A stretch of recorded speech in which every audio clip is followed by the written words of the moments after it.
सब संत मैं अपराधी कई जन्म का, नक सिख भरा विकार।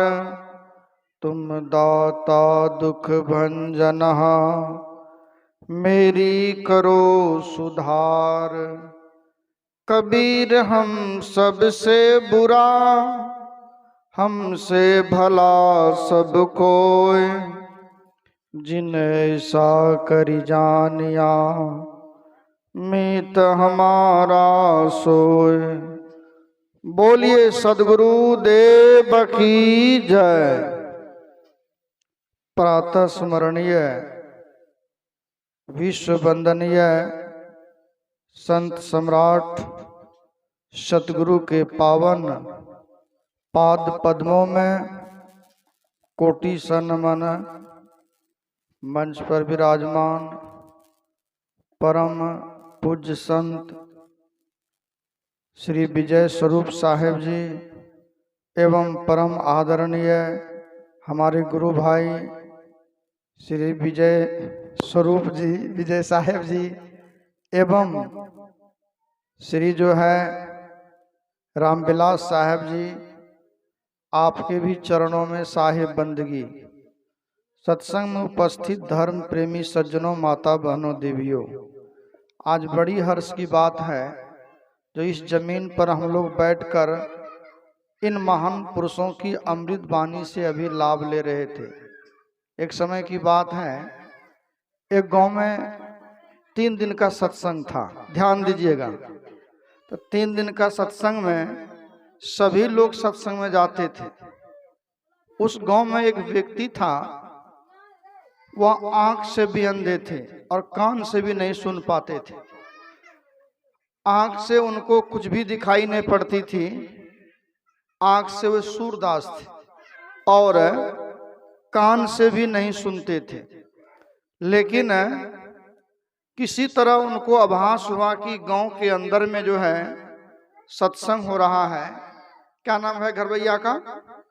महेश बाबू के प्रांगण में, श्री महेश यादव जी के प्रांगण में सत्संग हो रहा है। वह जो है आंख से नहीं देखने वाले व्यक्ति, कान से नहीं सुन पाने वाले व्यक्ति, वह भी जो है किसी के सहारे सत्संग में आ गए। आने के बाद सबसे आगे में बढ़िया से बैठ गए, सीधा होकर, गर्दन सीधी है, कमर सीधा है और जो है संतों की वाणी को मैंने सुनने का प्रयास कर रहे थे। तो 3 दिन का सत्संग था, तो 2 दिन लगातार आए तो किसी ने उसको पूछ दिया कि भाई तुम कान से बहरे हो, सुन नहीं पाते हो, आंख से तुमको दिखाई नहीं पड़ती है, फिर तुम आगे में सत्संग में क्यों बैठते हो? शांत करिए उनको। आप आखिर सत्संग में आगे में क्यों बैठ जाते हो? जब आंख आपकी देख ही नहीं पाती है, कान से आप सुन ही नहीं पाते हो, तो भाई सुनोगे तब ना जो है सत्संग बैठोगे। तो उनको बहुत जोर से कहने के बाद उनको सुनाई पड़ती थी। तो उन्होंने कहा, देखिए मैं आंख से नहीं देख पाता हूं, मेरी आंख नहीं देखती है, मेरा कान नहीं सुन पाता है, फिर भी सत्संग में मैं जाता हूं क्योंकि मैं इस घर के सबसे बड़ा गार्जियन हूं, मैं इस घर में सबसे बड़ा हूं और मेरी उम्र सबसे बड़ी है।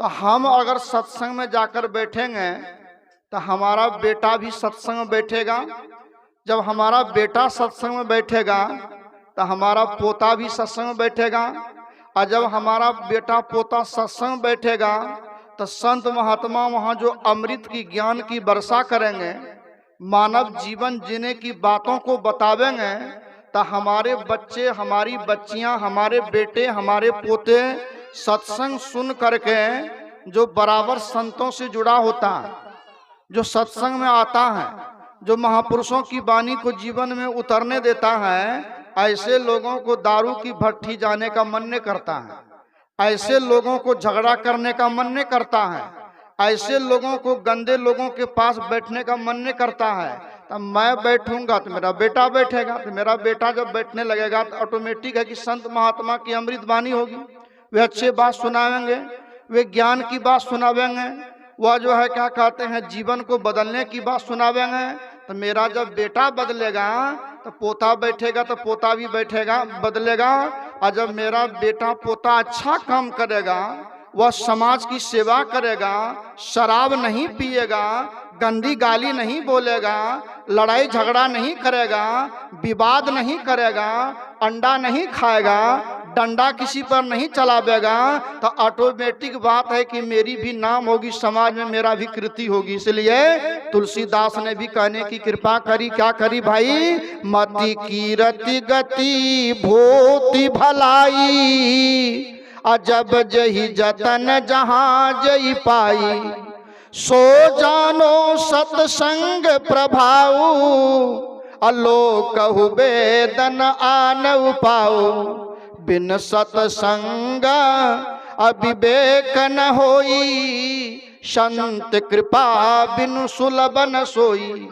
तुलसी बाबा कहने की कृपा करी है मेरी माँ बन मेरे भाई लोग हैं। मति कहते हैं अच्छी बुद्धि को, जिसकी अच्छी बुद्धि हो जाएगी वह सुबह उठ करके माता पिता को नमन करेंगे, वह माता पिता की बातों की अवज्ञा नहीं करेंगे, वह माता पिता की बातों को नहीं काटेंगे। ध्यान देना, भाई से भाई नहीं लड़ेंगे, वह घर के अंदर एक दूसरे से प्रेम से रहेंगे। और जिनके घर में भाई प्रेम हो, सुबह उठकर माता पिता को वंदन करता हो, माता पिता की सेवा करता हो, माता पिता की बात पर चलता हो, तो कहो उनका जो है गांव में बड़ाई होगी कि नहीं, उनका जो है निंदा होगा। क्या होगा बाबा, कहेंगे देखिए बाप रे बाप, महेश यादव का बेटा को देखिए, महेश यादव की पोतहू को देखिए, वह सुबह उठ करके सास ससुर को नमन करते हैं, उनका बेटा जो है माता पिता को नमन करते हैं। तो अच्छी बुद्धि होगी तब न नमन होगा, अच्छी बुद्धि होगी तब न बंधन होगा। ध्यान दीजिए, आप जमीन खरीदे हैं, आप घर बनाए हैं, आप पैसा अर्जन किए हैं, आप क्या कहते हैं दुनिया में बच्चे को जन्म दिए हैं, क्यों दिए हैं कि ताकि बच्चा बड़ा होगा, हम जब बूढ़े हो जाएंगे तो बच्चा हमारी सेवा करेंगे, हमको हवा दवा करेंगे, हमारा जो है बनाया हुआ घर में रहेंगे। लेकिन अगर उनके पास ज्ञान नहीं हो, सद्बुद्धि नहीं हो, सद्विवेक नहीं हो, तो क्या होगा जानते हैं, तो यह हो जाएगा कि एक राजा था, उनको एक ही बेटा था, समझ गए, बहुत बड़ा आदमी था, यो मान के चलिए कि उस गांव का वह सेठ था, उस गांव का वो राजा कहलाते थे, एक बेटा था, समझ गए। अब एक बेटा है, संपत्ति कमी नहीं है, लेकिन उस लड़का को गलत लड़कों से संगति हो गई, गलत लोगों से संपर्क हो गया, गलत लोगों के बीच बैठने लगे। आज देखिए धरती का कितना बड़ा सौभाग्य है, आप लोग कितना भाग्यशाली हैं जो आपकी धरती पर आज जो है कबीर सत्संग मंदिर है, और आप लोग जो है, आपके पूर्वज कितने बड़े महान होंगे, आपके पूर्वज कितने तप किए होंगे, कितना जो है वे जप किए होंगे कि आज आपके सीमा की धरती पर सत्संग मंदिर। ये आसान बात नहीं है बाबा, सब जगह संत नहीं होते हैं, सब जगह जो आदित्य की रोशनी नहीं पहुंचती है, सब जगह देशभक्त नहीं होते हैं, सब जगह समाज सेवी लोग नहीं होते हैं। इसलिए मैं आपका सीमा की धरती को नमन करता हूं, लेकिन जयकारा आप लोगों को देना पड़ेगा। बोलिए प्रेम से सदगुरु देव की। तो मैं कह रहा था राजा को एक लड़का है, समझ गए बाबा। अब राजा के लड़का का जो है संगति बिगड़ गई, शराब पीने वाला का संग, जुआ खेलने वाला का संग, बीड़ी पीने वाला का संग, और सब जो है राजा का बेटा को, उस बड़े आदमी के बेटा को अपना जो है क्या बना लिया, हीरो बना लिया। सब उनको कहे हीरो हीरो, आया फूल करके जो है फुलोरी हो गया कि राजा का जो है कोष से पैसा निकालने का प्रयास करें, तो राजा देना नहीं चाहे तो उसकी माँ दे दे, रानी दे दे, और उसी पैसे को ले जा करके कभी शराब में, कभी जो है कबाब में, कभी बीड़ी में, कभी सिगरेट में, कभी लड़ाई में, कभी नाच में, कभी तमाशा में, मने की पैसा, कभी सुन रहे थे हमारे मैंने जो कह रहे थे विजय साहब जी, पैसा का सदुपयोग आज लोग करने नहीं जानता, समझ गए। अगर हम लोग पैसा का सदुपयोग करना जानते हैं, दिन भर में खैनी खा लेते हैं, और वही खैनी का पुड़िया नहीं खा करके अगर पैसा रोक कर बच्चे को अच्छी शिक्षा में लगा देंगे, कहीं ज्ञान में लगा देंगे, क्या बच्चा का उद्धार होगा कि नहीं होगा, उनका सुधार होगा नहीं होगा। तो मैं कह रहा था बाबा अब जो है पैसे को इतना जो है वह जो क्या कहते हैं दुरुपयोग कर दिया। एक दिन जो है आजीज हो करके राजा साहब अर्थात सेठ जी का मन जो है मलिन हो गया। वो सोचने लगे मैं मेहनत से कमाता हूँ, आया पैसे को जो है नाला में फेंक देता है, मतलब मैंने पैसे का दुरुपयोग कर देता। अचानक क्या हुआ, आपका जो है गढ़मनेली मेला में जो है आ गया चैरिटी शो, है ना बाबा, नाचने वाली सब आ गई। तो ये लड़का को गांव के लड़के ले कहा कि यार तुम तो हीरो हो, हम लोगों का तुम ही मालिक हो, हम ही लोग का तुम अगवा हो, तुम ही ना हम लोगों का जो है मंत्री हो। देखिए ध्यान दीजिए, कितना ध्यान दीजिए, फुला दिया। कहा कि आज हम लोगों को चैरिटी शो देखना है लेकिन हम लोगों के पास पैसा नहीं है। कहा चिंता क्या करते हो, अरे सबसे धनवान का बेटा हम ही है। अब बाप का एक बेटा है, पिताजी के पास चलेंगे, अब पिताजी से 5,000 रुपया ले लेंगे, हम लोगों का काम चल जाएगा, सिंघाड़ा भी चलेगा, नाच भी देख लेंगे, चैरिटी शो का जो है क्या कहते हैं टिकट हो जाएगा, समझे। चला गया पिताजी के पास, कहा पिताजी, कहा बोलो, कहा आज हमको 5,000 रुपये की आवश्यकता है। पिता ने कहा बेटा क्या करोगे, कहा क्या करेंगे नहीं आपको मालूम नहीं है कि जो है गढ़बनेली में मेला लगी है, वहां पर नाचने वाली आई है, वहां पर सिंघाड़ा वाला आया है, झुनझुना वाला आया है, तो आज जो है हम लोगों का मन है कि चैरिटी शो देखने का। पिताजी समझ गए कि ये नरक बना देगा हमारा जीवन। कहा बेटा 5,000 ने जाओ, आज के दिन जो है तुम जो है 5 लाख नहीं बल्कि तुमको तिजोरी की चाबी अब हम दे देंगे, तुमको मालिक बना देंगे। लड़का को खुशी हुई कि अब हमको पिताजी तिजोरी का चाबी ही देने के लिए तैयार हैं, मालिक बनाने के लिए तैयार हैं। लेकिन क्या लगा दिए, कहा बेटा तुम आज हमको दिन भर में 1 रुपया कमा करके ला के दो, क्योंकि हमारे साहब जब भी बोल रहे थे रुपया का अपव्यय नहीं करना चाहिए, ध्यान दीजिए। तो आप जो है 1 रुपया कमा करके ला के दे दो। अभी लड़का सोचा कि हम कमाने कहाँ जाएं, तो माँ को बोला कि माँ पिताजी बोलते कमाने के लिए जाओ। माँ ने क्या कही, 1 रुपया दे देती है। वह 1 रुपया लिया गया पिता के पास, उस समझ गया कि मेहनत का कमाई नहीं है, उस रुपया को फाड़ दिया, कहने कमा के लाओ। फिर बहन बोलती है कि पिताजी का माथा घसक गया है, संपत्ति कमी नहीं है, एगो हमारा भाई है, इनको बोलता कमाने जाओ, तो बहन भी 1 रुपया दे देती है। फिर ले गया पिता के पास, फिर जो है पिता ने पैसा को फाड़ दिया। ऐसे सबने 1-1 रुपया दी, समझ गए, सब फाड़ दिया।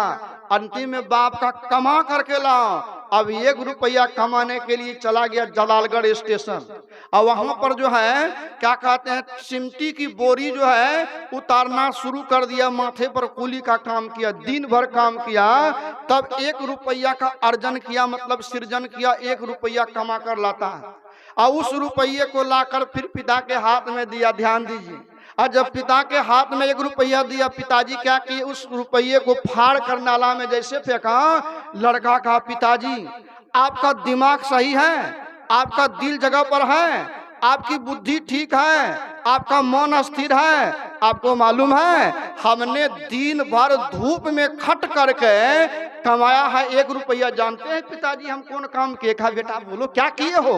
कहा पिताजी हमने सिर पर सिमटी की बोरी उठाकर भर दिन कुनी वाला काम किए, तब 1 रुपया कमाए। तब पिता ने कहा बेटा थोड़ा विवेक करो, थोड़ा ज्ञान करो, थोड़ा तुम अपने ही दिल से पूछो, आज तुम दिन भर सिमटी की बोरी उठाकर 1 रुपया का अर्जन किया, 1 रुपया कमाए हो, तो बेटा तुमको इतनी जो है परेशानी है, इतनी गुस्सा है, तुम्हारा पैसा को फाड़ के हम नाला में डाल दिए, लेकिन बेटा तुम मेरा कमाया हुआ पैसा को कितना कचरा में दे आए हो, तुमको ज्ञान है? लड़का को ज्ञान हो गया, पिताजी का पैर पकड़ लिया, कहा पिताजी आज के बाद हम किसी गंदे लड़कों के पास नहीं बैठेंगे, लफवा के पास नहीं बैठेंगे, शराबी के पास नहीं बैठेंगे, और जुआड़ी के पास नहीं बैठेंगे। कहने का मतलब पिता ने अपने विचार से अपने पुत्र का विचार को बदल दिया। यहाँ कहने का भाव है सत्संग विचार देता है, महापुरुष ज्ञान की बात बताते हैं, इसलिए संतों के पास बैठना चाहिए, महापुरुषों के पास बैठना चाहिए। अब हम भजन गाएंगे, आप लोगों को भी ताली बजा के गाना चाहिए। हमारे विजय साहब जी भी हमको मदद करेंगे गाने में। बोलिए प्रेम से सदगुरु देव की जय।